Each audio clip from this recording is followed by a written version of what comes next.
ಈಗ ಮಳೆಗಾಲ ಆಗಿರೋದ್ರಿಂದ ಸಂಜೆ ಆದರೆ ಸಾಕು ಏನಾದರೂ ಸ್ವಲ್ಪ ಬಿಸಿ ಬಿಸಿಯಾಗಿ ಸ್ನ್ಯಾಕ್ಸ್ ಏನಾದರೂ ತಿನ್ನಬೇಕಂತ ಅನ್ನಿಸ್ತಾ ಇರುತ್ತೆ.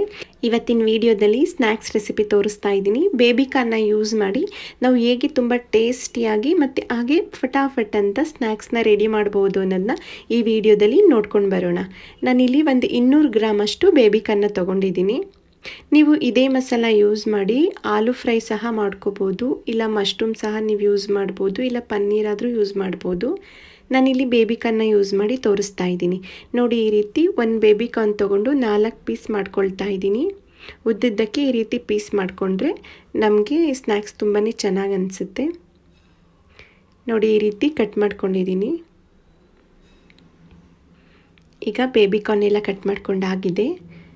ಮತ್ತು ಇಲ್ಲಿ ಸ್ವಲ್ಪ ಬ್ರೆಡ್ ಕ್ರಮ್ಸ್ ಅಂತಂದರೆ ಇನ್ನೇನಿಲ್ಲ, ಬ್ರೆಡ್ ಪೀಸಸ್ನ ತೊಗೊಂಡು ಸ್ವಲ್ಪ ಪೌಡ್ರು ಮಾಡಿಕೊಂಡ್ರೆ ನಮಗೆ ಬ್ರೆಡ್ ಕ್ರಮ್ಸ್ ರೆಡಿ ಆಗುತ್ತೆ.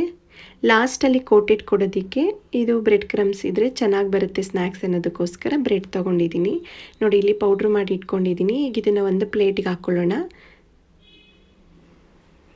ನೋಡಿ, ಒಂದು ಪ್ಲೇಟ್ಗೆ ಹಾಕಿ ತೋರಿಸ್ತಾ ಇದ್ದೀನಿ ಎಷ್ಟು ಪೌಡರ್ ಥರ ಬಂದಿದೆ.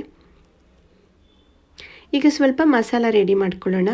ನಾನಿಲ್ಲಿ ಒಂದು 5 ಸ್ಪೂನಷ್ಟು ಮೈದಾ ಹಾಕ್ಕೊಳ್ತಾ ಇದ್ದೀನಿ, ಮತ್ತು ಒಂದು 2 ಸ್ಪೂನ್ ಕಾರ್ನ್ಫ್ಲೋರ್, 1 ಸ್ಪೂನಷ್ಟು ಮೆಣಸಿನ ಪುಡಿ ಹಾಕ್ಕೊಂಡಿದ್ದೀನಿ, ಒಂದು ಅರ್ಧ ಸ್ಪೂನ್ ಗರಂ ಮಸಾಲ, ಒಂದು 1/4 ಸ್ಪೂನ್ ಅರಿಶಿನ, 1 ಸ್ಪೂನ್ ಖಾರದ ಪುಡಿ, ಹಾಗೆ ಸ್ವಲ್ಪ ಉಪ್ಪು ಹಾಕ್ಕೊಳ್ತಾ ಇದ್ದೀನಿ. ಈಗ ಇಷ್ಟು ಹಾಕ್ಕೊಂಡಾದ್ಮೇಲೆ ಒಂದು 1/4 ಸ್ಪೂನಷ್ಟು ಶುಂಠಿ ಬೆಳ್ಳುಳ್ಳಿ ಪೇಸ್ಟ್ ಹಾಕ್ಕೊಳ್ತಾ ಇದ್ದೀನಿ. ಹಾಗೆ ಒಂದು ಅರ್ಧ ನಿಂಬೆಹಣ್ಣು ಕಟ್ ಮಾಡಿಕೊಂಡು ರಸನ ಸೇರಿಸ್ಕೊಳ್ತಾ ಇದ್ದೀನಿ.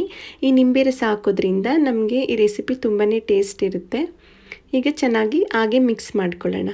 ಈ ರೀತಿ ಸ್ವಲ್ಪ ಮಿಕ್ಸ್ ಆದಮೇಲೆ ಸ್ವಲ್ಪನೇ ನೀರು ಸೇರಿಸ್ಕೊಂಡು ಮಿಕ್ಸ್ ಮಾಡ್ತಾ ಹೋಗಬೇಕು. ಒಂದೇ ಸಲ ಹಾಕ್ಬಿಟ್ರೆ ತೆಳುವಾಗಿಬಿಡುತ್ತೆ. ಹಾಗಾಗಿ ಸ್ವಲ್ಪನೇ ನೀರು ಸೇರಿಸ್ಕೊಂಡು ಮಿಕ್ಸ್ ಮಾಡ್ಕೊಂಡಿದ್ದೀನಿ. ನೋಡಿ, ಇದರದ್ದು ಥಿಕ್ನೆಸ್ ತೋರಿಸ್ತಾ ಇದ್ದೀನಿ ಸ್ಪೂನಲ್ಲಿ. ಈ ರೀತಿ ಇದ್ದರೆ ಸಾಕು. ಈಗ ನೋಡಿ, ನಾನು ಬೇಬಿಕಾರ್ನ್ನ ತೊಗೊಂಡು ಈ ಮಸಾಲೆಗೆ ಅದ್ದಿ ಬ್ರೆಡ್ ಕ್ರಮ್ಸ್ನಲ್ಲಿ ಕೋಟಿಂಗ್ ಕೊಡ್ತಾ ಇದ್ದೀನಿ. ಆ ಮೇಲ್ಗಡೆ ಕ್ರಿಸ್ಪಿನೆಸ್ ಬರುತ್ತೆ, ತುಂಬ ಚೆನ್ನಾಗಿ ಬರುತ್ತೆ ಲಾಸ್ಟಲ್ಲಿ ಈ ರೀತಿ ಕೋಟಿಂಗ್ ಕೊಟ್ಟರೆ. ಈ ರೀತಿ ನಾವು ರೆಡಿ ಮಾಡಿ ಎಲ್ಲ ಇಟ್ಕೊಂಡು ನಾವು ಎಣ್ಣೆಗೆ ಹಾಕಿ ಕರಿಬೋದು, ಇಲ್ಲ ಒಂದೊಂದೇ ನಾವು ಮಾಡ್ಕೊಂಡು ಹಾಕ್ತೀವಿ ಅಂದ್ರೂ ಹಾಕ್ಬೋದು. ನೋಡಿ, ಈಗ ಎಣ್ಣೆ ಬಿಸಿಯಾಗಿದೆ. ಎಣ್ಣೆಯಲ್ಲಿ ಈಗ ಕರ್ಕೊಳ್ಳೋಣ. ಈ ರೀತಿ ನಿಧಾನಕ್ಕೆ ಒಂದೊಂದಾಗಿಯೇ ಬಿಟ್ಕೊಳ್ಳೋಣ.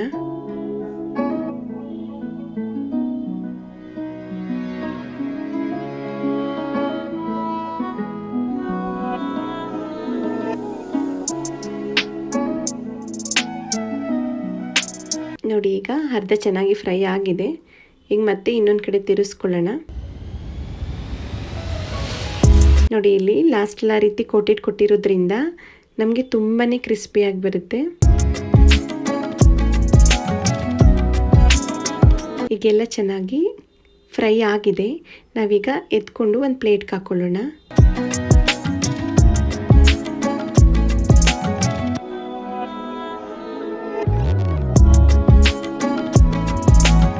ಮತ್ತು ಸಂಜೆ ಮಕ್ಕಳು ಸ್ಕೂಲಿಂದ ಬಂದಾಗ ಈ ರೀತಿ ಮಾಡಿಕೊಟ್ರೆ ಅವ್ರಿಗೂ ತುಂಬಾ ಖುಷಿಯಾಗುತ್ತೆ, ಮತ್ತು ತಿನ್ನೋದಕ್ಕೂ ತುಂಬ ಟೇಸ್ಟಿಯಾಗಿರುತ್ತೆ. ಮತ್ತು ಇದು ಹಲಸಿನ ಹಣ್ಣಿನ ಜಾಮ್ ಜೊತೆ ಈ ಬೇಬಿಕಾರ್ನ್ ಫ್ರೈ ತುಂಬಾ ಟೇಸ್ಟ್ ಕೊಡುತ್ತೆ. ನಿಮಗೆ ಜಾಮ್ ಯಾವ ರೀತಿ ಮಾಡ್ಕೊಳ್ಳೋದಂತ ಅಂದರೆ ನಾನು ಡಿಸ್ಕ್ರಿಪ್ಷನ್ ಬಾಕ್ಸಲ್ಲಿ ಲಿಂಕ್ ಕೊಟ್ಟಿರ್ತೀನಿ, ನೀವು ನೋಡಿ ಮಾಡ್ಕೋಬೋದು.